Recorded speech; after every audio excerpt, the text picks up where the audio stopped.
अच्छा जी, अस्सलाम वालेकुम। क्या हाल है आप सबके? पहले तो प्लीज़ मुझे बता दें, क्या मेरी आवाज़ और मेरी क्या मेरी आवाज़ और मेरी स्क्रीन आप लोग तक क्लियरली पहुंच रही है?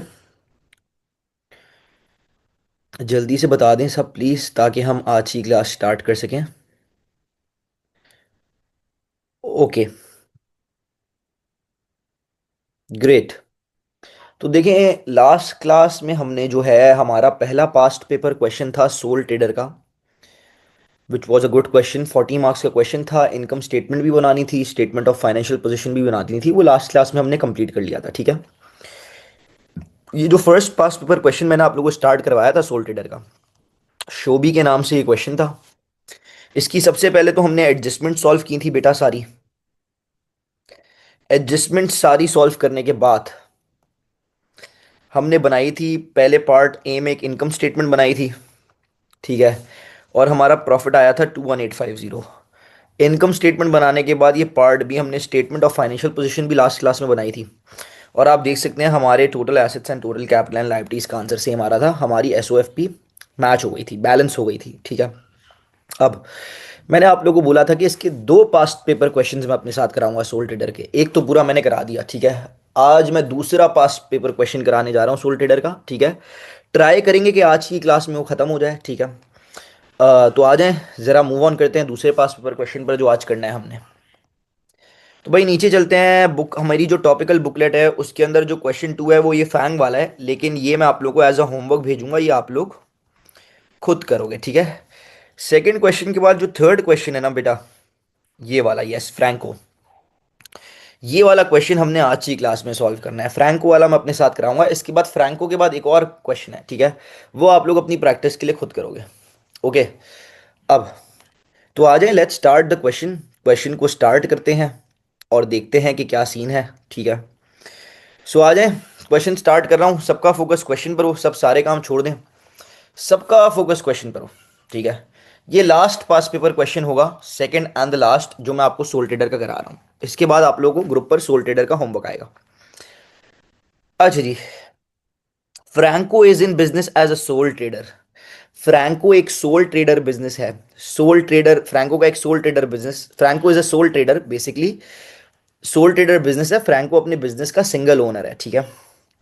The following balances were extracted from his books on 31 January 2020। बेटा बिजनेस का ईयर एंड होता है 31 जनवरी 2014। 31 जनवरी 2014 को बिजनेस का ईयर एंड हुआ। ये ईयर एंड की डेट है। The following balances were extracted. तो फ्रैंको के बिजनेस के सारी चीजें, सारे balances at the year and आपको गिवन है। एक बार जल्दी से नजर मार लेते हैं कि क्या क्या चीजें हमें गिवन है। बेटा लैंड एंड बिल्डिंग की कॉस्ट गिवन है, फिक्सचर्स एंड फिटिंग की कॉस्ट गिवन है, कंप्यूटर इक्विपमेंट की कॉस्ट, तीनों नॉन करंट एसेट हैं, तीनों की कॉस्ट गिवन है। बेटा प्रोविजन फॉर डेप्रीसिएशन का मतलब होता है अक्यूमुलेटेड डेप्रीसिएशन। अक्यूमुलेटेड डेप्रीसिएशन का मतलब टोटल पुरानी डेप्रीसिएशन। लैंड एंड बिल्डिंग पे टोटल पुरानी डेप लग चुकी है 20,000। फिक्सचर्स एंड फिटिंग पे टोटल पुरानी डेप लग चुकी है 13,500। कंप्यूटर इक्विपमेंट पे टोटल पुरानी डेप लग चुकी है 34,000। डिस्पोजल अकाउंट, बेटा लास्ट क्वेश्चन में एक्सप्लेन कर दिया था, लॉजिक बता दिया था। अगर डिस्पोजल के आगे क्रेडिट लिखा है that means it's gain on disposal. अगर डेबिट लिखा होता तो फिर ये लॉस ऑन डिस्पोजल होता, okay. Bank loan 8% bank loan, बेटा बैंक से लोन कितना लिया हुआ है? 100,000 का। अब ये शॉर्ट टर्म बैंक लोन है, लॉन्ग टर्म। देखिए हमारे बिजनेस का ईयर एंड हो रहा है 31 जनवरी 2014, और ये रीपे कब करना है लोन? 2020 में, एक साल के बाद रीपे करना है। लॉन्ग टर्म बैंक लोन है। और बैंक लोन से जो पहले परसेंटेज लिखा हुआ होता है ना, वो उसके पूरे एक साल के इंटरेस्ट का परसेंटेज होता है। ऐसे ही बताया था लास्ट क्लास में, ओके।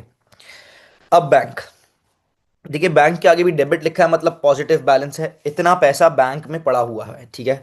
तो 17,430 बैंक में इतना बैलेंस हमारा पड़ा हुआ है, ठीक है। आगे ट्रेड रिसीवल्स गिवन है बेटा, ट्रेड पेबल्स गिवन है। प्रोविजन फॉर डाउटफुल डेट्स, ये कौन से प्रोविजन है? ये मैंने आप लोगों को लास्ट क्वेश्चन में बता दिया था। क्वेश्चन के अंदर जो भी provision for doubtful date given होगा वो ओपनिंग प्रोविजन होगा। तो बेसिकली ये जो है ना, ये आपका ओपनिंग प्रोविजन है। बेटा रेवेन्यू गिवन है, revenue mean sales 360 to 500। Purchases given है। ये रिटर्न इनवर्ड्स क्या होता है, कोई मुझे बताएगा? ये भी मैं लास्ट क्वेश्चन में एक्सप्लेन कर चुका हूँ। व्हाट इज रिटर्न इनवर्ड्स बेटा? किसका दूसरा नाम है return inwards? Anyone, anyone in the chat, कोई मुझे बता सकता है बेटा? किस चीज का दूसरा नाम? यस, सेल्स रिटर्न का दूसरा नाम है रिटर्न इनवर्ड्स। रिटर्न मतलब गुड्स रिटर्न आ रहे हैं, और इनवर्ड्स बिजनेस के अंदर आ रहे हैं गुड्स रिटर्न होकर। तो किस में आते हैं? जब कस्टमर गुड्स रिटर्न करता है तभी तो बिजनेस के अंदर आते हैं ना। तो मैंने आप लोगों को बताया था return inwards is sales return. Yes yes, ठीक कह रहे हैं। And return outwards is purchase return.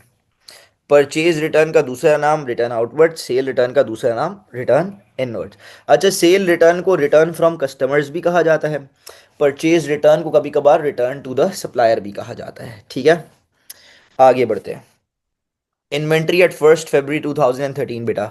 First date को इन्वेंट्री गिवन है, that means it's opening inventory.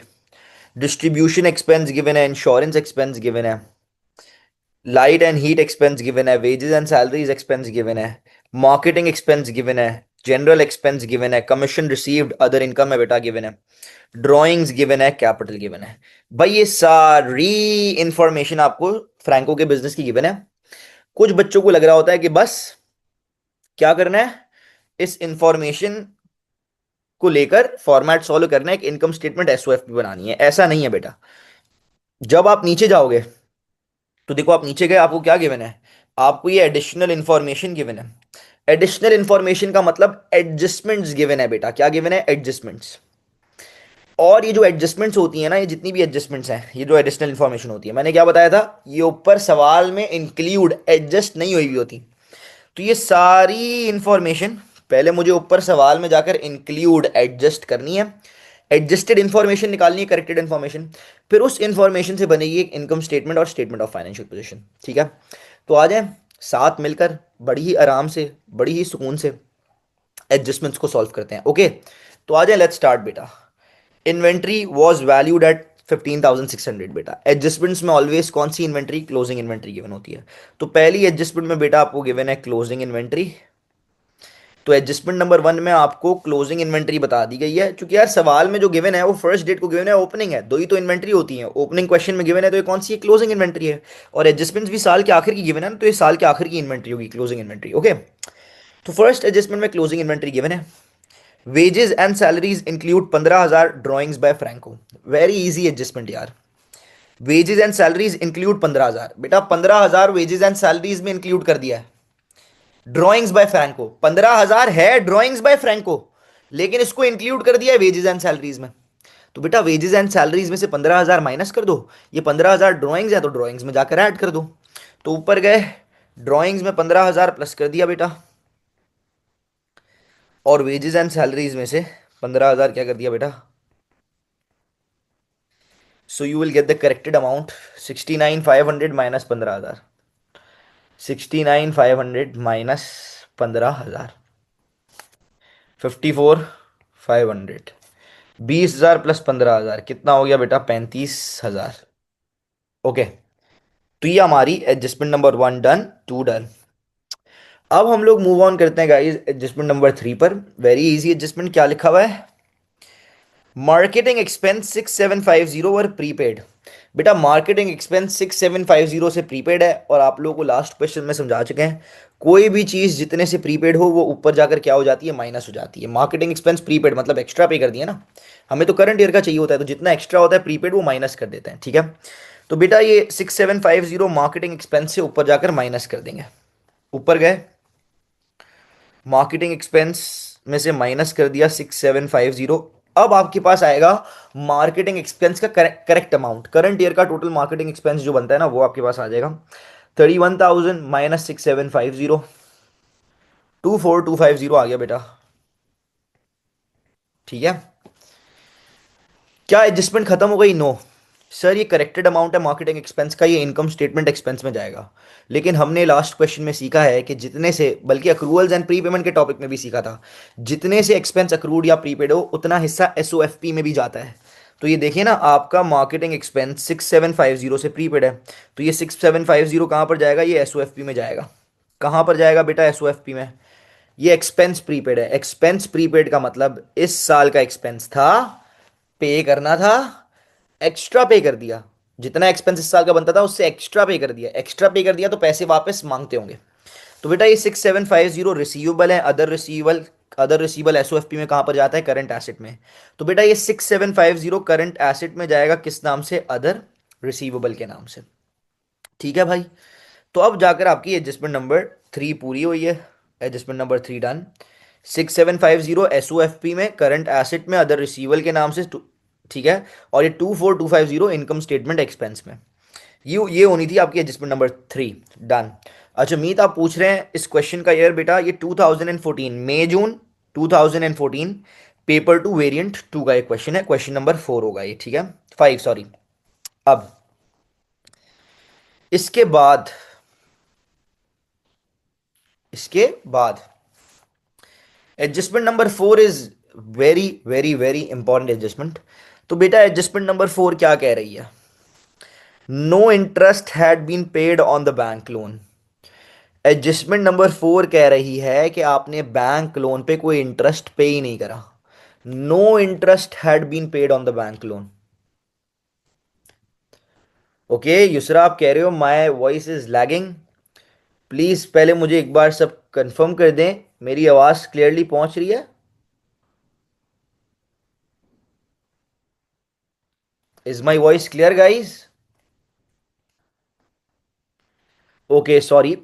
तो पहले मुझे बताएं, एडजस्टमेंट 3 तक करा है बेटा? यहां पॉज ले लेते हैं एक सेकेंड। सबको क्लियर है एडजस्टमेंट नंबर 3 तक गाइज? एवरीवन, एडजस्टमेंट 3 तक क्रिस्टल क्लियर है?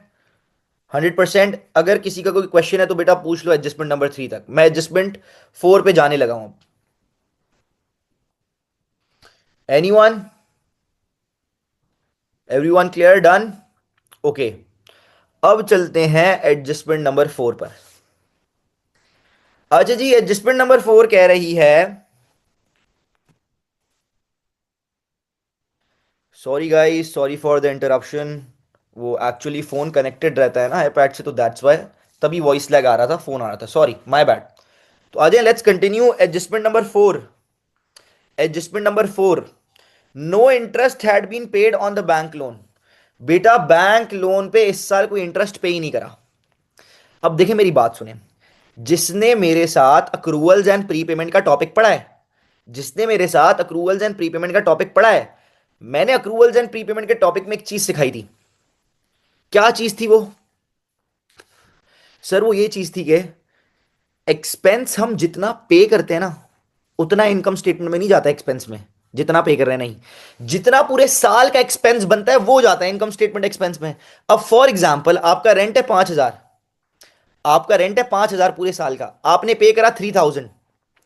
तो बच्चे बोलते हैं 3,000 पे करा तो एक्सपेंस में 3,000 डालेंगे। नो, जितना पूरे साल का बनता है ना, रेंट 5,000 बनता है ना पूरे साल का, भले नहीं पे करा या भले 10,000 पे कर दिया, हम सिर्फ कितना डालेंगे? जो करंट ईयर का टोटल एक्सपेंस बनता है। अब यहां लिखा हुआ है no interest had been paid on the bank loan. बेटा इस साल बैंक लोन था, उस पे इंटरेस्ट बनता है पूरे साल का। कह रहे हैं आपने पे नहीं करा, भले पे नहीं करा, पे किया हो या ना किया हो, करंट ईयर का जो टोटल इंटरेस्ट बनता है वो इनकम स्टेटमेंट एक्सपेंस में जाएगा। अब हमने इस साल कोई इंटरेस्ट पे ही नहीं करा, तो इनकम ऊपर तो हमें कोई इंटरेस्ट एक्सपेंस गिवन ही नहीं होगा। लेकिन बैंक लोन है इस साल, तो उस पर करंट ईयर का जितना इंटरेस्ट बनता है वो करंट ईयर का एक्सपेंस है, इनकम स्टेटमेंट एक्सपेंस में जाएगा। अब बच्चे बोलते हैं कैसे निकालें बेटा? सर किस तरह निकालें करंट ईयर का टोटल इंटरेस्ट एक्सपेंस? तो मैंने आप लोगों को बताया था, बैंक लोन से पहले जो परसेंटेज लिखी हुई होती है वो पूरे एक साल लोन के ऊपर, एक साल का जो इंटरेस्ट बनता है उसकी परसेंटेज होती है। तो बेटा बैंक लोन कितना है? 1,00,000। 1,00,000 का कितना परसेंट? 8%। आपके पास करंट ईयर का टोटल इंटरेस्ट एक्सपेंस आ जाएगा। ठीक है, 1,00,000, 1,00,000 का कितना परसेंट? 8%। 1,00,000 का 8% इज 8,000। बेटा ये जो 8,000 है ना, ये करंट ईयर का टोटल इंटरेस्ट एक्सपेंस बनता है। ये भले पे नहीं करा, करंट ईयर का टोटल इंटरेस्ट एक्सपेंस है, ये इनकम स्टेटमेंट एक्सपेंस में जाएगा। लेकिन वेट, एडजस्टमेंट अभी खत्म नहीं हुई। सर ये पूरा का पूरा एक्सपेंस अनपेड है, ये करंट ईयर का बनता है 8,000 लेकिन पे नहीं करा, तो ये अनपेड एक्सपेंस है, अक्रूड है पूरा का पूरा।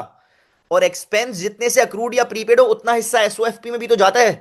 तो ये 8,000 पूरा का पूरा एक्सपेंस अक्रूड भी है, तो ये एसओएफपी में जाएगा। कहां पर? बेटा एक्सपेंस अक्रूड, पे करना था पे नहीं करा, सामने वाला पैसे मांगता होगा, पेबल, अदर पेबल। तो बेटा ये एसओएफपी में करंट लायबिलिटी में जाएगा अदर पेबल के नाम से। तो तो ये 8,000 करंट ईयर का टोटल इंटरेस्ट एक्सपेंस है, ये इनकम स्टेटमेंट एक्सपेंस में भी जाएगा, और ये पूरा का पूरा इंटरेस्ट एक्सपेंस अक्रूड है, पे नहीं करा था, पूरा का पूरा इंटरेस्ट एक्सपेंस अक्रूड है, एक्सपेंस जितने से अक्रूड हो उतना हिस्सा एसओएफपी में भी जाता है। तो ये 8,000 एसओएफपी में भी जाएगा, कहां पर? Expense accrued. इस साल का एक्सपेंस था, पे करना था, पे नहीं करा, सामने वाला पैसे मांगता होगा, payable, other payable, current liability, तो ये एसओएफपी में करंट लायबिलिटी में जाएगा, अदर पेबल के नाम से। दूसरा, बिकॉज यहां लिखा हुआ है no interest had been paid on the bank loan, current year का इंटरेस्ट 8,000 है, पूरे साल का interest expense income statement expense में जाएगा। बोला हुआ तो है हैड नॉट बीन पेड, मतलब ये 8,000 अनपेड है करंट ईयर का, करंट ईयर का एक्सपेंस था लेकिन पे नहीं करा, तो अक्रूड भी हुआ ना बेटा पूरा का पूरा एक्सपेंस। Okay, clear. तो इस तरह आपकी बेटा एडजस्टमेंट नंबर 4 आपने सॉल्व करनी थी। After adjustment 4, after adjustment 4 I am moving on adjustment number 5। Okay, adjustment number 5 गौर से सुन लें। Computer equipment costing 8,000 was purchased by check on 25th January 2014। मतलब ड्यूरिंग दिस ईयर इसी साल 25th Jan 2014, मतलब इस साल computer equipment costing 8,000 was purchased by check। Sir हमने 8,000 की कंप्यूटर इक्विपमेंट खरीदी बाय चेक, पैसे देकर।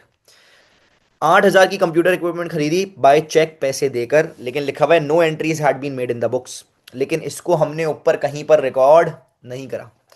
तो अब करना पड़ेगा बेटा रिकॉर्ड ऊपर जाकर। 8,000 की मोटर व्हीकल खरीदी बेटा, तो मोटर व्हीकल की कॉस्ट में 8,000 ऐड हो जाएगा। सॉरी सॉरी, मोटर व्हीकल नहीं है, my bad, it's computer equipment. 8,000 की कंप्यूटर इक्विपमेंट खरीदी, परचेजेस में नहीं ऐड करेंगे यूसरा, गुड्स खरीदने को परचेजेस बोलते हैं। अगर आप गुड्स परचेज करते हो दैट इज परचेजेस। आपने कंप्यूटर इक्विपमेंट खरीदा है 8,000 का, तो computer equipment is a non current asset, उसकी कॉस्ट में जाकर 8,000 ऐड होगा। ओके, तो 8,000 जो है आप कंप्यूटर इक्विपमेंट की कॉस्ट में ऐड कर दोगे, तो आपके पास टोटल करेक्ट अमाउंट जो है कंप्यूटर इक्विपमेंट का वो 78,000 की कॉस्ट का कंप्यूटर इक्विपमेंट आपके पास पड़ा हुआ है। ओके, एंड बाय चेक ये पैसे आपने पे करे हैं, तो बैंक से ये पैसे आपने माइनस करने पड़ेंगे। तो ये जो 8,000 है बैंक से आपका माइनस हो जाएगा बेटा, -8,000, तो ये आपका हो जाएगा 90,430 डेबिट। ये आपका बैंक का बेटा आप करेक्टेड बैलेंस आ गया। सॉरी सॉरी सॉरी, 9430, 90430 नहीं, माय बैड, 99430। Okay, yes. तो ये आपकी बेटा एडजस्टमेंट नंबर कौन सी? मेरे ख्याल से आप लोग की एडजस्टमेंट नंबर 5 भी हो गई solve. Okay, adjustment number 5 done. अब हम लोग बेटा मूव ऑन करते हैं एडजस्टमेंट नंबर 6 पर। इजी एडजस्टमेंट है, ठीक है, डेप्रीसिएशन के बारे में है कि करंट ईयर में कितनी डेप लगेगी नॉन करंट एसेट्स पर। तो आ जाए मिलकर बेटा एडजस्टमेंट नंबर जो है हम 6 को सॉल्व करते हैं। आ जाए, एडजस्टमेंट नंबर 6 कह रही है depreciation policy is as follows. बेटा डेप्रीसिएशन करंट ईयर में कितनी कितनी लगती है नॉन करंट एसेट्स पे, आपको बता दिया गया है यहाँ पर 3 पॉइंटर्स में। Buildings are depreciated at the rate of 2% per annum using straight line method. ठीक है, बिल्डिंग्स जो हैं उस पर 2% डेप लगती है, कौन से मेथड से? स्ट्रेट लाइन मेथड से। Land and buildings, land and building consist of land cost 50,000 and building cost 1,00,000। No depreciation is charged on land. Okay, easy. आप ऊपर जाकर देखें बेटा, लैंड एंड बिल्डिंग की कॉस्ट दी हुई है 150,000। उसने पहले तो आपको ये बता दिया है कि 2% लगेगी बिल्डिंग्स पर, ठीक है, एंड लैंड पर कोई डेप्रिसिएशन नहीं लगती। और वो जो 1,50,000 गिवन है ना लैंड एंड बिल्डिंग मिलाकर, तो उसने बता दिया लैंड की कॉस्ट इज 50,000 एंड बिल्डिंग्स की जो कॉस्ट है दैट इज 1,00,000। तो बेटा लैंड जो 50,000 है उस पर कोई डेप नहीं लगेगी, बिल्डिंग पे लगेगी स्ट्रेट लाइन मेथड से 2%। एसएलएम बोला हुआ और 2% गिवन है, तो कॉस्ट मल्टीप्लाई बाय परसेंटेज करेंगे, पर ईयर डेप आ जाएगी। तो 1,00,000 का बेटा 2%, तो बिल्डिंग्स के ऊपर करंट ईयर में बिल्डिंग्स के ऊपर कितनी डेप लगी होगी? $2,000। Got it. अब fixtures and fitting at the rate of 15% per annum using straight line method।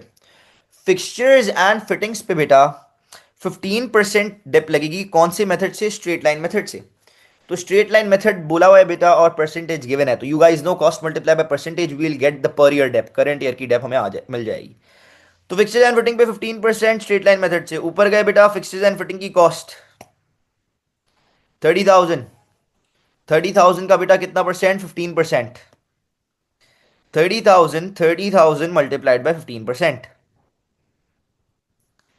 कितना होता है भाई? आ जाए जरा निकाल लेते हैं ना, कैलकुलेटर खोल रहा हूँ। 30,000 का 15%, 30,000 मल्टीप्लाइड बाय 15%, 4,500 बेटा। तो करंट ईयर में फिक्सचर्स एंड फिटिंग पे कितनी डेप लगेगी? $4,500। Okay guys. अब एडजस्टमेंट 6,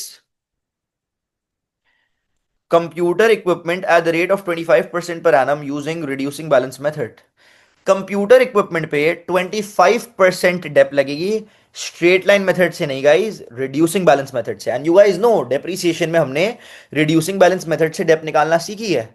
हम कॉस्ट लेते हैं, कॉस्ट में से अक्यूमुलेटेड डेप, पुरानी डेप माइनस करते हैं, we get the net book value, then we multiply the net book value by percentage, so we get per year depreciation, current year की एक साल की डेप्रीसिएशन। तो कंप्यूटर इक्विपमेंट पे करंट ईयर की डेप लगा निकाल लेते हैं आरबीएम मेथड से। बेटा कितनी डेप लगी होगी? सबसे पहले ऊपर जाएं, कंप्यूटर इक्विपमेंट की कॉस्ट बेटा, करेक्टेड कॉस्ट ले लें 78,000। ओके, प्रोविजन फॉर डेप, पुरानी डेप, कंप्यूटर इक्विपमेंट पे टोटल पुरानी डेप लग चुकी है 34,000। तो 78,000 माइनस 34,000, बेटा नेटबुक वैल्यू आ जाती है हमारे पास क्या? 78,000 माइनस 34,000, 44,000 नेटबुक वैल्यू आ रही है सर, मल्टीप्लाइड बाय कितना percent? Multiplied by 25%, 44,000 multiplied by 25%, 11,000। तो बेटा कंप्यूटर इक्विपमेंट में जो करंट ईयर की डेप लगी है that is 11,000। So current year में बिल्डिंग्स पर 2,000 डेप लगी है, फिक्सेस एंड फिटिंग पे 4,500 की डेप्रिसिएशन लगी है, एंड कंप्यूटर इक्विपमेंट पे 11,000 की डेप्रिसिएशन लगी है। This was adjustment number 6 guys. Okay, now we are moving towards the last adjustment that is adjustment number 7। आ जाएं जरा एडजस्टमेंट नंबर 7 को भी हम देखते हैं कि एडजस्टमेंट नंबर 7 में हमने क्या करना है। ठीक है गाइस, सो आ जाए, let's move forward. Trade receivable 3,000 were considered irrecoverable.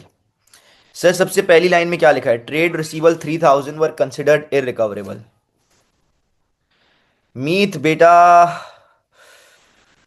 Computer equipment की करेक्टेड कॉस्ट वॉज 78,000, 70,000 की पड़ी थी, और एडजस्टमेंट नंबर 5 में बोला हुआ था कि कंप्यूटर इक्विपमेंट करंट ईयर में 8,000 का और ख़रीदा है, तो 78,000 थी ना cost. Okay me, no problem.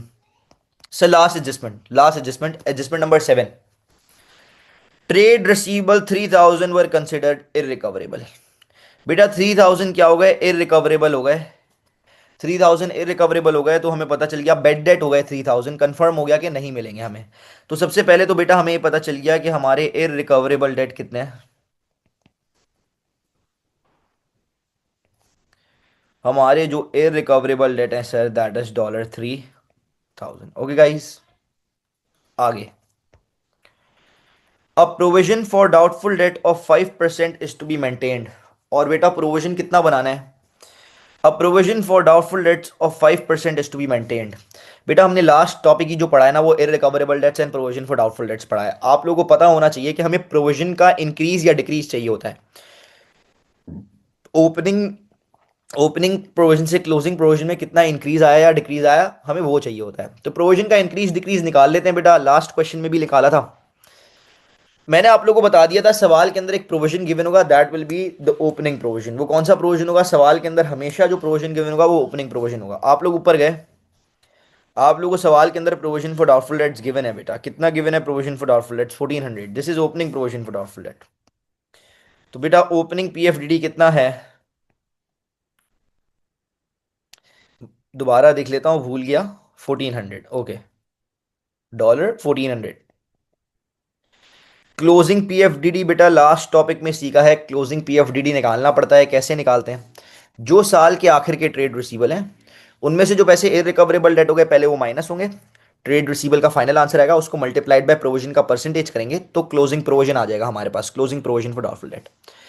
तो बेटा ऊपर क्वेश्चन पर गए, साल के आखिर के ट्रेड रिसीवेबल्स कितने हैं गाइस? साल के आखिर के ट्रेड रिसीवेबल इज 45,000। तो बेटा साल के आखिर के ट्रेड रिसीवेबल लिए 45,000, लेकिन उसमें से 3,000 इररिकवरेबल डेट हो गए ना, और ये इररिकवरेबल डेट एडजस्टमेंट में गिवन है, मतलब ये ऊपर एडजस्ट नहीं हुआ हुआ। जो पैसे कंफर्म हो गए नहीं मिलेंगे वो माइनस तो करने पड़ेंगे ना ट्रेड रिसीवल से, क्योंकि वो तो कंफर्म हो गए नहीं मिलेंगे। तो बेटा इरिकवरेबल डेट माइनस करें तो हमारे पास जो है 42,000 आंसर आ गया है। फाइनल आंसर है ट्रेड रिसीवल्स का ईयर एंड का, मल्टीप्लाइड बाय प्रोविजन का परसेंटेज। बेटा कितना परसेंट था बेटा? 5% था। तो 42,000 का 5% कितना हो गया बेटा? 42,000 मल्टीप्लाइड बाय 5%,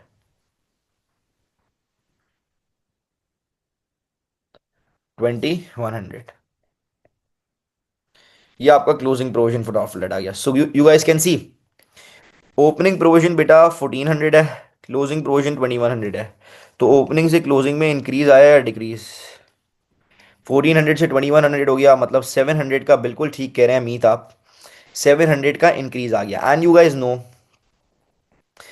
गाइज नो अगर प्रोविजन में जितना इंक्रीज आया है तो वो इनकम स्टेटमेंट में, यस करेक्ट, एक्सपेंस में जाएगा guys. Okay, so this was सारी एडजस्टमेंट्स बेटा मैंने आपको सॉल्व कर दी हैं, एडजस्टमेंट 1 से लेकर एडजस्टमेंट 7 तक बेटा डन। अब हमारे पास दो रिक्वायरमेंट्स हैं, एक बनानी है इनकम स्टेटमेंट बनानी है, एंड गाइज हमें फिर पार्ट बी में बनानी है एसओएफ की। तो अगर आप लोगों की इजाज़त हो, इफ़ यू गाइज अलाउ, अगर सबको सारी एडजस्टमेंट्स बेटा क्लियर हैं तो प्लीज़ बताएं, मैं फिर स्टार्ट करूं इनकम स्टेटमेंट बनाना। सारी एडजस्टमेंट्स बेटा क्रिस्टल क्लियर, 100% ओके की रिपोर्ट है सबको? मैं इनकम स्टेटमेंट बनाना स्टार्ट कर दूं या नहीं, जल्दी बता दें प्लीज़। मिड टर्म में बेटा ये सोल ट्रेडर भी इंक्लूडेड है, हाँ? ओके, 100% बेटा, कोई सवाल किसी को कोई प्रॉब्लम पूछ सकता है। ठीक है, तो मैं जा रहा हूं कहां पर? मैं जा रहा हूं part A, prepare the income statement. बेटा कॉलम्स नहीं बनी हुई है तो खुद बना लो ना कॉलम्स, ठीक है? पुराना सवाल है, वैसे कॉलम्स अब बनी हुई आती हैं, आप लोग खुद बना लो कॉलम्स, नहीं बनी हुई है यहाँ पर तो। ठीक है, सो आ जाएं। सबसे पहले यू गाइस नो सेल्स आती हैं, उसमें से सेल रिटर्न लेस होता है। ऊपर जाके देख लें कि आपको सेल्स और सेल रिटर्न गिवन है। यस, मेरे ख्याल से तो भाई गिवन है। सेल्स रेवेन्यू आपकी 362,500 एंड सेल्स रिटर्न, ये देखें रिटर्न इनवर्ट 7,200 गिवन है। दोनों चीज़ें गिवन है, तो 362,500 माइनस 7,200, 362,500 लेस 7,200, फाइनल आंसर आएगा सेल्स का जो राइट कॉलम में जाएगा। बेटा क्वेश्चन में जो वर्ड्स यूज़ किए हुए हो बेहतर है आप भी वही वर्ड यूज़ करें, ठीक है? सो रेवेन्यू, रेवेन्यू के बाद लेस रिटर्न इनवर्ड्स। प्लीज़ अगर आप लोग कैलकुलेटर तेज़ तेज़ चलाएंगे और मुझे तेज़ तेज़ जवाब देंगे तो अच्छा हो जाएगा, ठीक है? 362,500 वरना कैलकुलेशन भी मुझे ही करनी पड़ेंगी। 362,500 माइनस 7,200, सेल्स का फाइनल आंसर कितना आ रहा है बेटा? 355,300। ओके, अब इसके बाद क्या हेडिंग डलती है? सेल्स का फाइनल आंसर आ गया, उसके बाद क्या हेडिंग डालते हैं? एनीवन? जी हाँ, क्या हेडिंग डलेगी? लेस कॉस्ट ऑफ सेल्स की हेडिंग। फॉर्मेट लिखवाया हुआ है ना बेटा? लास्ट से लास्ट क्लास में फॉर्मेट लिखवाया था। Yes, less cost of sales की हेडिंग डल गई। Maximum guys cost of sales में कितनी चीजें आ सकती हैं? Maximum 6। Opening inventory, add purchases, add carriage inwards, less purchase return, less goods drawn, less closing inventory. तो बेटा सबसे पहले ओपनिंग इन्वेंट्री ले लेते हैं, चेक कर लें गिवन है या नहीं। जो चीज़ नहीं गिवन होती ना उसको स्किप कर देते हैं। मेरे ख्याल से ओपनिंग इन्वेंट्री तो गिवन थी यार, फर्स्ट डेट को इन्वेंट्री क्वेश्चन में गिवन थी। एंड हमारी ये रही ओपनिंग, देखें फर्स्ट डेट को inventory, opening inventory 17,970। Opening inventory के बाद ऐड परचेजेस, गाइस परचेजेस भी गिवन थी। ऐड परचेजेस कितनी है परचेजेस गाइस? आई होप आप सबको नजर आई हो, 172,400, 172,400। Opening inventory, add purchases, add carriage inwards. बेटा ऊपर जाकर देखते हैं क्या कोई कैरेज इनवर्ड्स है भी या नहीं। हाँ भाई, पूरा सवाल आप लोगों के सामने बेटा, everything in front of you. देख कर बताएं क्या सवाल में कोई कैरेज इनवर्ड्स है या नहीं है, बताएं प्लीज। सवाल में बेटा ऊपर से नीचे, ऊपर से लेकर नीचे तक देख लें, कोई कैरेज इनवर्ड्स नहीं है। नहीं है तो स्किप करें, नहीं आएगा। कैरेज इनवर्ड्स के बाद क्या आता है बेटा? Less purchase return. Purchase return डाल दें, परचेज रिटर्न ये रहा बेटा, रिटर्न आउटवर्ड्स 8,800, तो लेस 8,800 कर देंगे।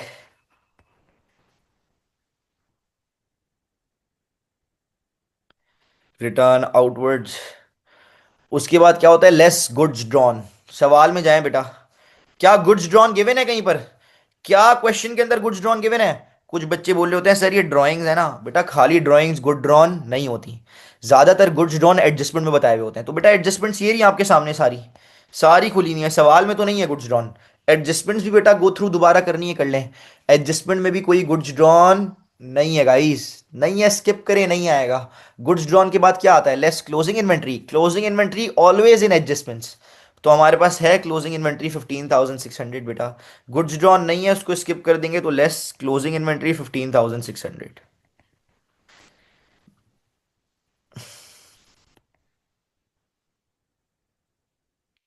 बेटा फाइनल आंसर आ जाएगा जो राइट कॉलम में चले जाएगा। ओके बुशरा, भरोसा कर लेते हैं आप पे, आप कह रही हैं 165970। ओके, मीत का भी यही आंसर आ रहा है, मतलब ठीक ही होगा। 165970 राइट कॉलम में जाएगा। ये कॉस्ट ऑफ सेल्स का जो फाइनल आंसर है इसको ब्रैकेट में लिखते हैं, क्योंकि ये जो कॉस्ट ऑफ सेल्स का आंसर है ना ये लेस होता है ना, तो ये सेल्स का फाइनल आंसर, इसमें से कॉस्ट ऑफ सेल्स का फाइनल आंसर माइनस करेंगे, लाइन बनाएंगे बेटा, तो हमारे पास अब नया आंसर आएगा जिसका नाम क्या होगा, ग्रॉस प्रॉफिट। ओके गाइस, तो what is the gross profit, please मुझे ये भी बता दें, what is gross profit? 189330। Great great, 189। Okay बेटा, आफ्टर ग्रॉस प्रॉफिट क्या करना होता है? क्या लिखवाया था बेटा उसमें? आफ्टर ग्रॉस प्रॉफिट हम क्या करते हैं? आफ्टर ग्रॉस प्रॉफिट हम ऐड अदर इनकम्स करते हैं।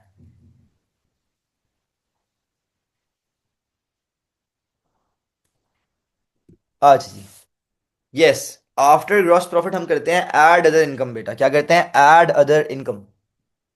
ऐड अदर इनकम हम करते हैं, लेकिन मैंने आप लोगों को बोला था कि पहले चेक कर लें क्या क्वेश्चन के अंदर कोई अदर इनकम गिवन है भी या नहीं। अगर कोई अदर इनकम गिवन ही नहीं होती तो फिर आपने अदर इनकम की हेडिंग ही नहीं डालनी, उस सेक्शन को स्किप कर देना, आपने डायरेक्ट लेस एक्सपेंसेस पर चले जाना है।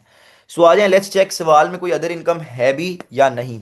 ओके गाइस, सो आ जाए जरा ढूंढते हैं बेटा, ये सारे तो नॉन करंट एसेट्स हैं, ये उनकी पुरानी डेप है। डिस्पोजल गेन था, यस बेटा, पहली other income, gain on disposal.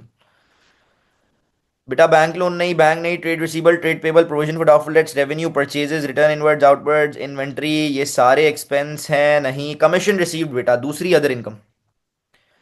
Drawings no, capital no. तो बेटा ये तो आपको दो अदर इनकम्स मिल गई हैं क्वेश्चन वाली, क्वेश्चन के अंदर। आफ्टर क्वेश्चन हम क्या चेक करते हैं? एडजस्टमेंट चेक करते हैं। एडजस्टमेंट में जाएं, पहली एडजस्टमेंट में कोई अदर इनकम नहीं, दूसरी में नहीं, थर्ड नहीं, फोर्थ में नहीं, फिफ्थ में नहीं, सिक्स्थ में नहीं, और सेवेंथ में भी कोई अदर इनकम नहीं है। प्रोविजन में भी इंक्रीज है बेटा। तो दो ही अदर इनकम्स हैं, मतलब ऐड अदर इनकम की हेडिंग डालनी पड़ेगी, ठीक है। तो नीचे चलते हैं, हेडिंग डालते हैं ऐड अदर इनकम।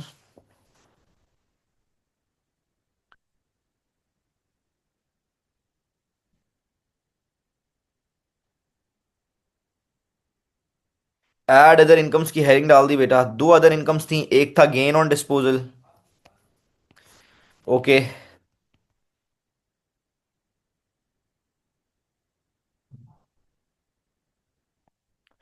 एक गेन ऑन डिस्पोजल था और दूसरा क्या था guys? Commission received. Okay,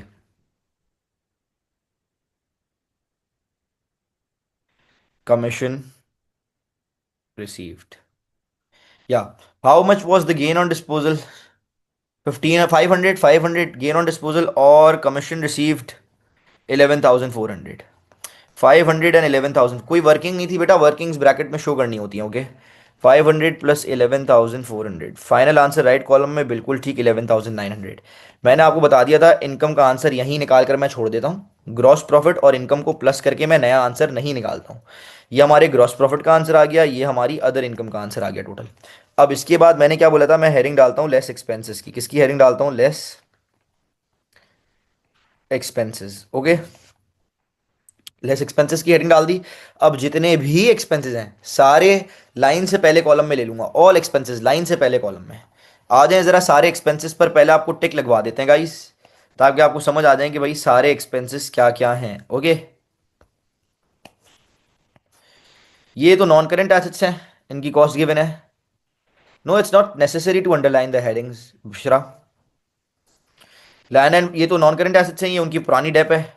disposal भी कोई एक्सपेंस नहीं है, बैंक लोन भी नहीं, बैंक भी नहीं, trade receivable, trade payable, provision for doubtful debts no, revenue purchases, return inward outwards no, inventory no. पहला एक्सपेंस बेटा डिस्ट्रीब्यूशन एक्सपेंस, इंश्योरेंस भी एक एक्सपेंस है, यस, हीट एंड लाइट भी एक एक्सपेंस है, वेजेस एंड सैलरीज भी एक्सपेंस है, मार्केटिंग एक्सपेंस भी एक एक्सपेंस है, जनरल एक्सपेंस भी एक एक्सपेंस है, commission receive no, drawings no, capital no.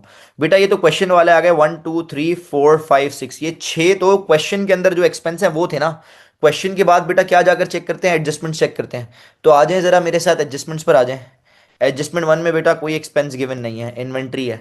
Adjustment to में वेजेस एंड सैलरीज है, लेकिन उस पर ऑलरेडी ऊपर मैं टिक लगा चुका हूँ, मतलब कोई नया एक्सपेंस नहीं है। मार्केटिंग एक्सपेंस पे भी ऑलरेडी ऊपर टिक लगा चुके हैं, थर्ड में भी कोई नया एक्सपेंस नहीं है। यस, फोर्थ एक्सपेंस है बेटा ये जो 8,000 था, ये ऊपर इंटरेस्ट एक्सपेंस गिवन नहीं था क्योंकि अनपेड था, तो करंट ईयर का टोटल इंटरेस्ट एक्सपेंस ये 8,000 हमने निकाला था। ये आ गया एक एक्सपेंस बेटा एडजस्टमेंट में। फिफ्थ में कोई एक्सपेंस नहीं है, सिक्स भी पूरी की पूरी एक्सपेंस है बेटा। डेप ऑन बिल्डिंग्स, उसके बाद डेप ऑन बिल्डिंग्स के बाद dep on fixtures and fitting, उसके बाद dep on computer equipment. Okay, ये तीनों जाएंगी एक्सपेंस में। एंड एडजस्टमेंट सेवन भी बेटा पूरी की पूरी एक्सपेंस है। 3,000 इरिकवरेबल डेट, ये भी एक्सपेंस। और 700 का इंक्रीज आया, increase in provision for doubtful date भी एक्सपेंस होता है। तो आप सबको ये देखें, सारे शुरू से लेकर आखिर तक जितने भी एक्सपेंस थे लाइन से टिक लगवा दिया बेटा। अब वन बाय वन सारे एक्सपेंसेस हम डाल देते हैं इनकम स्टेटमेंट में। ओके, तो सबसे पहला एक्सपेंस था distribution expense 16,300। 16,300 distribution expense. After distribution expense, guys, we have insurance expense 5,900. Okay, 5,900 insurance expense. After insurance expense, we have light and heat 7,850. Light and heat expense. Beta, after light and heat, we have wages and salaries. इसमें बेटा वो भी है ना, 69,500 minus 15,000, 54,500 wages and salaries.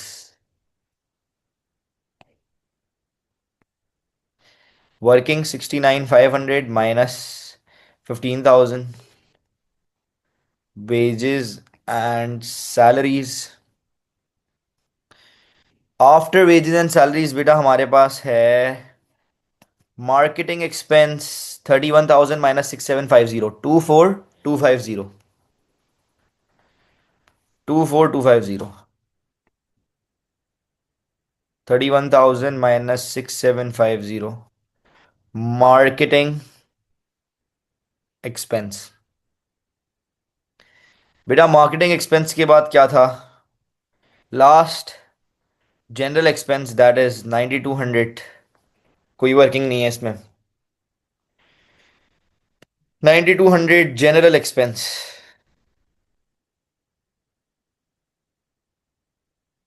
अब बेटा चलते हैं एडजस्टमेंट्स वाले एक्सपेंस पर।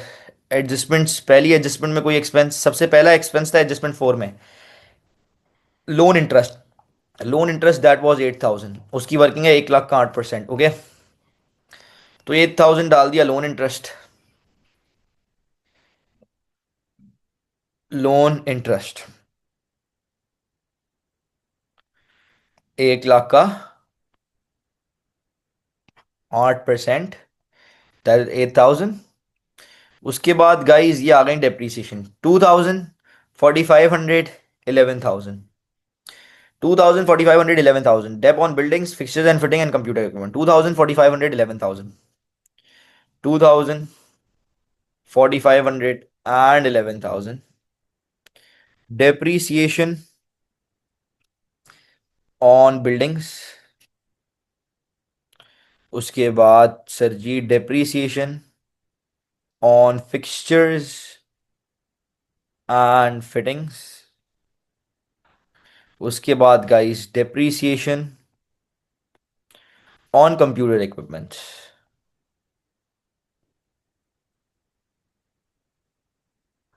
इनकी वर्किंग शो करनी हो तो कर दीजिएगा। इसका 1 लाख का 2% था, इसका 30,000 का 15% था, इसका 44,000 का 25%। ओके, अब सर एडजस्टमेंट 6 के बाद लास्ट एडजस्टमेंट एडजस्टमेंट नंबर 7 में भी दो expenses 3000 irrecoverable debts and provision for an increase in provision for doubtful debts 700, ठीक है। तो 3000 आ गया गाइस।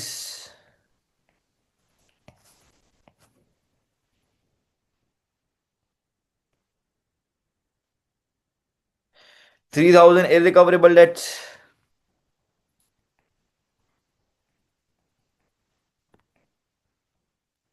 और उसके बाद increase in provision for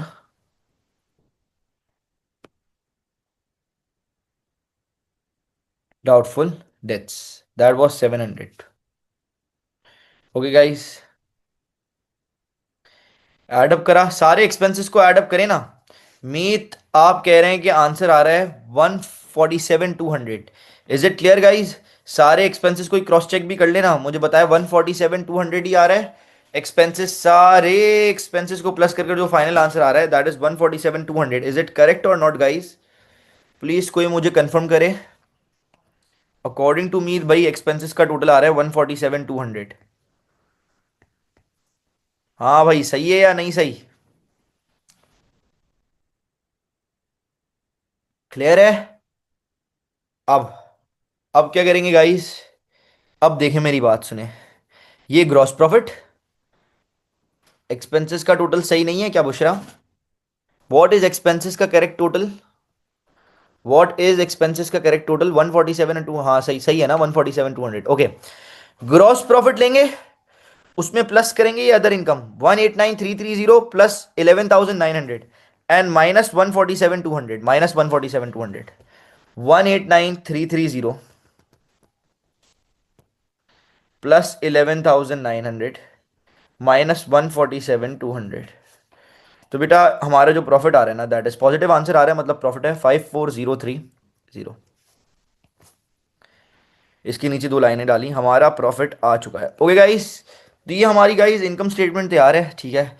10 to 15 minutes लगेंगे, हम एस ओ एफ पी भी बना लेंगे। तो एस ओ एफ पी आज की क्लास में कंप्लीट करते हैं, इसको नेक्स्ट क्लास पे नहीं लेके जाते, ठीक है, ड्रैग हो जाएगी। नेक्स्ट क्लास में थर्सडे वाले दिन मैं क्लास नहीं ले रहा हूँ, और थर्सडे वाले दिन मिड टर्म नहीं है। आयशा आपका मुझे मैसेज आया हुआ है, एक आप लोगों को बात बतानी थी, mid term is shifted. Mid term मैंने सैटरडे वाले दिन शिफ्ट कर दिया है। ओके गाइस, 10 जनवरी को मिड टर्म होगा, ठीक है, थर्सडे को कोई क्लास नहीं होगी। इस सवाल की एस ओ एफ पी बस आज की क्लास में कंप्लीट करनी है, 10 to 15 मिनट्स लगेंगे। ओके, अगर आगे किसी की क्लास है तो आज मैं 5 मिनट एक्स्ट्रा ले रहा हूँ, तो मैनेज कर लेना please, 5 minute next class late join कर लेना, कोई मसले वाली बात नहीं है, 5 मिनट चलता है। ओके, सो भाई जल्दी से, अगर सबको प्रॉफिट 100% क्लियर है बेटा, तो मैं एस ओ एफ पी पर चले जाऊँ, पार्ट बी। हाँ जी, जल्दी से मुझे कंफर्म करें। पूरी इनकम स्टेटमेंट गाइस 100% क्लियर है, तो फिर मैं नेक्स्ट पार्ट पर जाऊं, स्टेटमेंट ऑफ फाइनेंशियल पोजीशन बनानी है। Everyone please urgent urgent reply कर दें जल्दी जल्दी। क्या 100% यहां तक सारी चीजें क्लियर हैं? अगर किसी को भी प्रॉब्लम है ना तो वो पूछ सकता है मुझे, ठीक है। सो देखें, अब आपको जरा जो है ना नेक्स्ट पार्ट दिखाते हैं। Next part is part B, prepare statement of financial position. You guys know S O F P बेटा कितने कॉलम्स में बनती है? 3 कॉलम्स में बनती है, कॉलम 1, कॉलम 2 एंड कॉलम 3। तो बेटा 3 कॉलम्स में बनेगी एस ओ एफ पी। आ जाए बना देते हैं 3 कॉलम्स में। सबसे पहले यू गाइस नो क्या हेडिंग डलती है नॉन करंट एसेट्स की। तो बेटा क्वेश्चन में कितने नॉन करंट एसेट्स थे गिवन? क्वेश्चन में गाइस 3 नॉन करंट एसेट्स थे, अभी आपको दिखाते हैं। पहले कॉलम में आती है नॉन करंट एसेट की कॉस्ट। तो गाइस क्वेश्चन के अंदर 3 नॉन करंट एसेट्स थे, land and building, fixtures and fitting and computer equipment. ये तीनों तीनों की कॉस्ट आ जाएगी पहले कॉलम में। Land and building 150,000, computer equipment 30,000 and computer equipment की करेक्टेड 78,000। 150,000, 30,000, 78,000। पहले कॉलम में कॉस्ट ले ली बेटा, 150,000, 30,000 और 78,000। इसकी वर्किंग भी शो करना, 70,000 प्लस 8,000 इसमें हुआ था। ओके, तो पहला तो आ गया land and buildings. Land and buildings के बाद बेटा हमारे पास था कंप्यूटर इक्विपमेंट। ना ना ना, कंप्यूटर इक्विपमेंट तो थर्ड नंबर पे था, फिक्सचर्स एंड फिटिंग थी सेकंड नंबर पे। ठीक है, फिक्सचर्स एंड फिटिंग्स। एंड फिर थर्ड नंबर पे थी कंप्यूटर इक्विपमेंट्स। ओके। अब बीच वाले कॉलम में इनके ऊपर जो टोटल डेप्थ लग चुकी है ना, अक्यूमुलेटेड डेप्थ, वो माइनस हो जाती है इनकी कॉस्ट में से। बेटा टोटल डेप्थ, अक्यूमुलेटेड डेप्थ मतलब टोटल डेप्थ कैसे निकलेगी, लैंड एंड बिल्डिंग की टोटल डेप्थ कैसे निकालूं? आप पहले जाओगे ऊपर क्वेश्चन में, ये जो प्रोविजन फॉर डेप्थ गिवन है ना, ये लैंड एंड बिल्डिंग की टोटल पुरानी डेप्थ है, जो पुरानी लग चुकी है। आपको टोटल चाहिए, तो ये पुरानी वाली में जो करंट ईयर में लगी वो आप प्लस करोगे, तब जाकर आपके पास टोटल अक्यूमुलेटेड डेप्थ आएगी, टोटल डेप्थ जो लैंड एंड बिल्डिंग पे लग चुकी है। तो पुरानी इज 20,000 प्लस एडजस्टमेंट में निकाली थी ना करंट ईयर की 2,000, 20,000 प्लस 2,000 इज 22,000, तो बेटा यहां पर आ गई 22,000। फिक्सचर्स एंड फिटिंग की बेटा ऊपर गए, फिक्सचर्स एंड फिटिंग की पुरानी dep is 13,500 plus current year की 13,500 प्लस करंट ईयर में बेटा एडजस्टमेंट में निकाली थी 4,500 लगी, 13,500 प्लस 4,500 18,000। सर कंप्यूटर इक्विपमेंट्स की टोटल टोटल डेप, सर पुरानी कितनी थी कंप्यूटर इक्विपमेंट्स पे 34,000 पुरानी, प्लस करंट ईयर की बेटा 11,000, 34 प्लस 11 इज 45,000। तो बेटा कॉस्ट में से ये टोटल पुरानी डेप माइनस होगी, तो यू विल गेट द तीनों की आपके पास क्या आ जाएगी, तीनों नॉन करंट एसेट्स की नेट बुक वैल्यू आ जाएगी। पहले की क्या आ रही है, 150,000 माइनस 22,000, 150,000 माइनस 22,000 दैट इज 128,000, ठीक है। फिर 30,000 माइनस 18,000, 30,000 माइनस 18,000 मेरे ख्याल से 12,000 होता है। 78,000 माइनस 45,000, 33,000 गाइस। तीनों नॉन करंट एसेट्स की नेट बुक वैल्यू को प्लस करा, हमारे पास नॉन करंट एसेट्स का फाइनल आंसर आ गया 128,000 plus 12,000 plus 33,000, that is 173,000। Sir non current assets के बाद क्या हेडिंग डलती है, बिल्कुल ठीक, करंट एसेट्स की हेडिंग डलती है। ठीक है गाइस, करंट एसेट्स की हेडिंग डलती है, और करंट एसेट्स की हेडिंग में बेटा maximum there can be 5 current assets in a business, maximum 5। Trade closing inventory, trade receivable, cash, bank, other receivable. सबसे पहले क्लोजिंग इन्वेंट्री डालना जरूरी है, and you guys know closing inventory कहां पर मिलेगी, एडजस्टमेंट नंबर 1 में मिलेगी। तो सबसे पहले गए, टाइम वेस्ट करे बगैर क्लोजिंग इन्वेंट्री डाल दी। एडजस्टमेंट नंबर 1 में गाइस क्लोजिंग इन्वेंट्री गिवन थी 15,600, गए फटाफट बीच वाले कॉलम में क्लोजिंग इन्वेंट्री ली। उसके बाद मैं डालता हूं ट्रेड रिसीबल, और जब मैं फॉर्मेट पढ़ा रहा था और लास्ट क्लास में भी बड़ा इंफेसाइज कर कर यहां पर समझाया था, ट्रेड रिसीबल कैसे डालते हैं, जो क्वेश्चन में ट्रेड रिसीबल गिवन है उनमें से जो पैसे इररिकवरेबल डेट हो गए वो माइनस करें, और आंसर पहले कॉलम में डालना है, ठीक है। पहले कॉलम में कैसे सुने, ट्रेड रिसीबल्स बेटा जो क्वेश्चन में थे दैट वर कितने, जल्दी से दिखाता हूं, 45,000, उसमें से इररिकवरेबल डेट लास्ट है जिसमें बताया हुआ था कितने इररिकवरेबल डेट हुए थे 3,000, तो 45,000 माइनस 3,000, आंसर आया 42,000 जो जाएगा पहले कॉलम में। वर्किंग भी शो कर देंगे 45,000 माइनस 3,000। अब इसके नीचे क्या होगा, less closing provision for doubtful date, बेटा जो साल के आखिर का प्रोविजन था ना, प्रोविजन फॉर, वो आपने एसओएफपी के अंदर माइनस कर कर दिखाना है। बेटा लास्ट एडजस्टमेंट में closing provision for doubtful date निकाला था, कितना निकाला था, ये रहा, देखें आपका क्लोजिंग प्रोविजन था 2,100, ये माइनस होगा। अब जो फाइनल आंसर है ना गाइस 39,900 जो आ रहा है, वो राइट वाले कॉलम में जाएगा ट्रेड रिसीवल का। क्लोजिंग इन्वेंट्री आ गई, ट्रेड रिसीवल आ गया, बेटा आप क्या डालना है, कैश एंड बैंक और अदर रिसीवल। ऊपर क्वेश्चन में चलते हैं, क्या गाइस कोई कैश या बैंक गिवन है, इज देयर एनी कैश और बैंक? सर सवाल के अंदर कैश तो कहीं भी नहीं गिवन, तो नहीं आएगा बेटा, स्किप कर दें। बैंक तो गिवन है ना, और बैंक का पॉजिटिव बैलेंस है, पॉजिटिव बैलेंस मतलब डेबिट बैलेंस मतलब करंट एसेट में आएगा, क्रेडिट नेगेटिव बैलेंस होता तो करंट लायबिलिटी में जाता ओवरड्राफ्ट के नाम से। अभी पॉजिटिव बैलेंस है 9,430, इतना पैसा बैंक में पड़ा है, तो ये आपका आ गया बैंक। कैश नहीं था, स्किप कर दिया। बैंक की वर्किंग भी शो करनी पड़ेगी बेटा, क्या वर्किंग थी बैंक की, 17430 माइनस 8,000।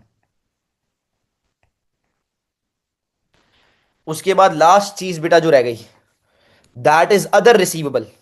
देखिए अदर रिसीवेबल में आप लोगों को समझाया दो चीजें जाती हैं, अगर तो आपका एक्सपेंस प्रीपेड है, जितने से एक्सपेंस प्रीपेड है, या तो इनकम जितने से अक्रूड है। अब ये एक्सपेंस कितने से प्रीपेड है, इनकम कितने से अक्रूड है, ये आपको एडजस्टमेंट में बताया हुआ होता है। तो बच्चे बोलते हैं सर क्या दोबारा एडजस्टमेंट रीड करनी पड़ेगी, नो। मेरी आदत है मैं एडजस्टमेंट सॉल्व करवाते वक्त ही आपको जो चीज अदर रिसीवेबल है उसको सवाल में ओ आर के नाम से मेंशन करवा देता हूं। तो आपने बस क्वेश्चन में जाना है, देखना है क्या कोई ओ आर गिवन है, यस सर, पूरे क्वेश्चन के अंदर एक ही ओ आर मेंशन किया हुआ है हमने, दैट इज दिस, एक ही हो रहा है 6750। तो बस अदर रिसीवेबल डाल दें, 6750 एक ही है, अदर रिसीवेबल। सर सारे करंट एसेट्स आ गए, ऐड अप करा, फाइनल आंसर राइट कॉलम में। करंट एसेट्स का बेटा टोटल बताओ ना कितना आ रहा है, 15,600 प्लस 39,900 प्लस 9430 प्लस 6750, 71180। बेटा नॉन करंट एसेट्स का final answer plus current assets का फाइनल आंसर, लाइन बनाएंगे, एक नया आंसर आएगा जिसका नाम होगा total assets. What total assets, आधी एसओएफपी तो तैयार हो चुकी है। And what is total assets का आंसर गाइस, 173,000 प्लस 71180, 244,180। आ गया बेटा टोटल एसेट्स का फाइनल आंसर। अब क्या हेडिंग डलती है गाइस, अब हेडिंग डलती है टोटल एसेट्स के नीचे दो लाइनें डाली, उसके बाद हेडिंग डालते हैं कैपिटल की। और कैपिटल का बड़ा ही बेसिक सा फॉर्मूला है जो आप लोगों को बताया हुआ है। कैपिटल का फाइनल आंसर कैसे निकलता है, सबसे पहले लेंगे ओपनिंग कैपिटल। हमने तो इनकम स्टेटमेंट बना लिया, हमारा तो प्रॉफिट आ रहा था, तो प्रॉफिट है तो ऐड करते ना, लॉस होता तो लेस करते। और फिर लेस ड्राइंग्स। बेटा तीनों चीजें पता है मुझे, मैंने आप लोगों को बताया हुआ है, ऊपर क्वेश्चन में जो कैपिटल गिवन होगा वो हमेशा ओपनिंग कैपिटल होगा। क्वेश्चन में जाएं, कैपिटल गिवन है, यस ये जो कैपिटल गिवन है ना, हमेशा ये क्वेश्चन में जो कैपिटल गिवन होता है वो ओपनिंग कैपिटल ही होता है, दैट इज 80,000।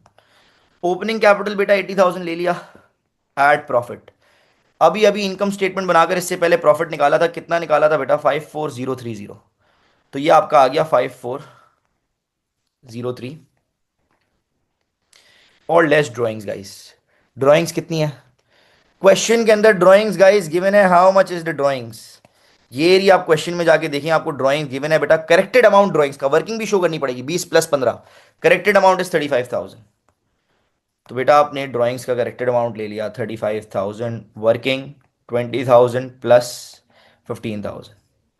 फाइनल आंसर आ गया बेटा जो राइट कॉलम में जाएगा, कैपिटल का final answer is 99,030। Great, yes यही आंसर है। कैपिटल के बाद फटाफट से हेडिंग डलती है नॉन करंट लायबिलिटी की, और आप लोगों को मैंने समझाया हुआ है कि एक बिजनेस में सिर्फ एक ही नॉन करंट लायबिलिटी हो सकती है, तो नॉन करंट लायबिलिटी की हेडिंग डालने से पहले चेक कर लिया करें क्या वो नॉन करंट लायबिलिटी क्वेश्चन में है भी या नहीं। अगर नहीं होती तो फिर नॉन करंट लायबिलिटी की हेडिंग ही नहीं डलेगी ना, डायरेक्ट करंट लायबिलिटीज आ जाएंगी। लेकिन एक ही हो सकती है non current liability, that is long term bank loan, और जो क्वेश्चन में गिवन है भाई, गिवन है क्वेश्चन में एक ही बैंक लोन है ये रहा, और वो रीपे करना है 2020 में, और करंटली ईयर एंड इज 2014, एक साल के बाद वापसी करना है। Yes sir, long term bank loan है, कितना, 1 लाख। तो यहां आपका आ जाएगा बैंक लोन, ये एक ही हो सकती है नॉन करंट लायबिलिटी, तभी ये फाइनल आंसर है नॉन करंट लायबिलिटी का, डायरेक्ट फाइनल आंसर कॉलम में चले जाएगा, 1 लाख बैंक लोन। अब लास्ट हेडिंग डलेगी बेटा, दैट इज करंट लायबिलिटी। एक बिजनेस में मैक्सिमम मैक्सिमम मैक्सिमम कितनी करंट लायबिलिटीज हो सकती हैं, 4। Maximum there can be 4 current liabilities in a business. Those 4 current liabilities are trade payable, other payable, short term bank loan and bank overdraft. ये 4। लेकिन आपका दिमाग बेटा इतना चलना चाहिए कि सर बैंक का बैलेंस पॉजिटिव था, बैंक करंट एसेट में जा चुका है, नेगेटिव होता तो यहां पर आता, मतलब बैंक ओवरड्राफ्ट तो हो ही नहीं सकता, चूंकि बैंक तो पॉजिटिव था, करंट एसेट में चले गया। इसके बाद सर बैंक लोन भी सिर्फ एक ही था, वो 1 साल बाद वापसी करना था, तो लॉन्ग टर्म बैंक लोन है सर, और कोई बैंक लोन है ही नहीं, मतलब शॉर्ट टर्म बैंक लोन भी बिजनेस क्वेश्चन में नहीं है। तो इस वाले क्वेश्चन में खाली दो हो सकती हैं, that is trade payable, other payable. ठीक है, बस दूसरा, I am finishing in last 2 minutes. ठीक है, दो हो सकती हैं, that is trade payable and other payable, और मेरे ख्याल से दोनों गिवन है। ट्रेड पेबल, क्वेश्चन में गिवन है trade payable, trade payables are 37650, 37650 trade payable. और अदर पेबल बेटा, अदर पेबल में दो चीजें जाती हैं, यू गाइस नो, एक्सपेंस आपका जितने से अक्रूड है, और इनकम आपकी जितने से प्रीपेड है, ये दो चीजें ऐड अप होकर जाती हैं। अब एक्सपेंस कितने से अक्रूड है, इनकम कितने से प्रीपेड है, ये आपको एडजस्टमेंट में बताया हुआ होता है। क्या हमें दोबारा एडजस्टमेंट रीड करनी पड़ेगी, नो। मेरी आदत है मैं एडजस्टमेंट सॉल्व करवाते वक्त की जो जो चीज अदर पेबल है वो ओपी के नाम से मेंशन करवा देता हूं। तो बेटा ऊपर जाकर देखें, ओपी के नाम से कुछ मेंशन हुआ हुआ नजर आ रहा है, यस सर, सिर्फ एक ही चीज ओपी के नाम से मेंशन हुई हुई है, दैट इज 8,000, ये एक्सपेंस अक्रूड था, तो बस एक ही ओपी है, दैट इज 8,000 अदर पेबल। तो 8,000 अदर पेबल चले गया सर, कितना आ गया बेटा करंट लायबिलिटी का फाइनल आंसर, बिल्कुल ठीक, 45650। अब क्या करना होता है गाइस? नॉन करंट कैपिटल का final answer plus non current liability का final answer plus current liability का फाइनल आंसर। लाइन बनाएंगे, एक नया आंसर आएगा, वो भी फाइनल आंसर है, दो लाइनें उसके नीचे डलेंगी, नाम क्या होगा? Total capital and liabilities. तो कितनी आ गई बेटा total capital and liabilities? 99,99030 plus 1 lakh plus 45650। Answer is 244,680। तो बेटा देखें, हमारा total assets and total capital and liabilities equal नहीं आ रहा, मतलब हमसे कुछ मिस्टेक हुई है, 500 का फर्क आ रहा है, ठीक है। मतलब कहीं ना कहीं हमने कुछ माइनर सा एरर कर दिया है। और अब पूरा चेक करने बैठेंगे तो थोड़ी सी लंबी हो जाएगी, we need to finish the class. जल्दी से मैं मार्किंग स्कीम इसकी ऊपर लेकर आता हूं और चेक करते हैं what is the issue in the question. Okay, मेरे ख्याल से इसकी देखिए मार्किंग स्कीम में ऊपर ही ले आया, just give me a minute. क्या एरर किया है भाई, कहां पर एरर कर दिया? 173,000 नॉन करंट एसेट्स तो बेटा बिल्कुल ठीक आए हैं, 173,000। करंट एसेट्स का टोटल है 71680। 71680 है ना, हमसे यहां पर कुछ एरर हुआ है गाइस। क्या करंट एसेट्स हैं? 15,600 एंड 42,000 माइनस 2100, 39,900। ये भी 39,900 भी सही लिया है। And other रिसीवल 6750। अदर रिसीवल 6750 ही है। And bank is 9430। 9430 ये बैंक। तो बेटा मेरे ख्याल से किसी ने यहाँ टोटलिंग में एरर किया है शायद, let me check again. 15,600 plus 39,900 plus 9430 and plus 6750। Yes yes yes Meet, आपने यहाँ का टोटल बताया था, इट वो एरर। जब आप ये सारी चीजें ऐड अप करोगे तो 71180 नहीं है, इट्स इट्स 71680। इट्स 71680। और जब हम ये नॉन करंट एसेट्स और करंट एसेट्स के आंसर को प्लस करेंगे तो हमारे पास यहाँ पर जो आंसर आएगा वो कितना आएगा बेटा? 71680 प्लस 173,000।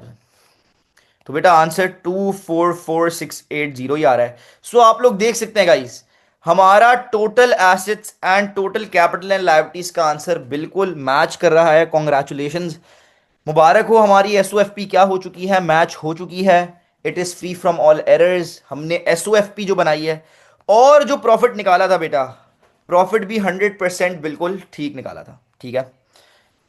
तो इस तरह हमने इनकम स्टेटमेंट बनाई और इस तरह हमने एसओएफपी भी आज की क्लास में इस क्वेश्चन की कंप्लीट कर ली। अब दो क्वेश्चंस में बेटा ग्रुप पर डाल रहा हूँ, वो आपकी प्रैक्टिस के लिए हैं, ठीक है। अगर किसी को कोई प्रॉब्लम है, कोई सवालात हैं तो आप मुझसे पूछ सकते हैं। अगर सबको क्लियर है तो बेटा आज की क्लास यहीं तक रखेंगे। इंशाल्लाह we will meet in the next class. Thank you, अल्लाह हाफिज, ख्याल रखें सब अपना। अगर किसी को कोई प्रॉब्लम्स हैं तो मैं बैठा हुआ हूँ, if anyone want to ask anything I am there. Okay.